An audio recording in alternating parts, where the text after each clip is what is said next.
ఓటుకి నోటు తీసుకోవద్దు అంటున్నారు చంద్రబాబు నాయుడు గారు.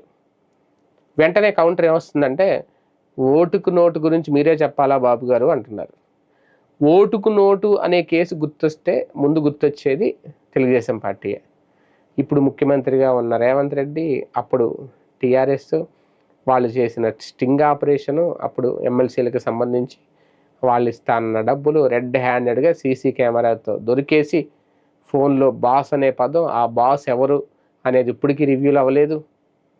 కానీ అప్పుడు తెలుగుదేశం పార్టీ అప్పట్లో ఎమ్మెల్సీ ఎన్నికల కోసం ఎమ్మెల్యేలను కొనే ప్రయత్నం, ఇది అందరికీ ఓపెన్గా అర్థమైపోయింది.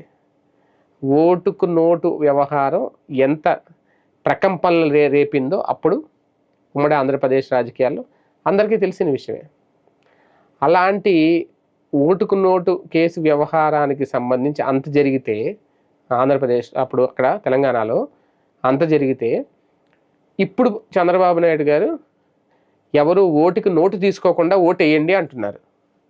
అసలు ఓటుకు నోటిచ్చే ప్రక్రియకు ఆజ్యం పోసింది ఎవరు?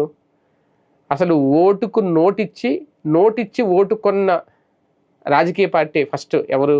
వైసీపీ అంటే నిన్నకాక మొన్న పుట్టింది. టీడీపీ ఎప్పటి నుంచో ఉంది, కాంగ్రెస్ పార్టీ ఎప్పటి నుంచో ఉంది. ఎప్పటి నుంచో ఉండి ఓకే, అప్పుడు మహా అయితే 150 ఇచ్చిండొచ్చు, ఇప్పుడు 2000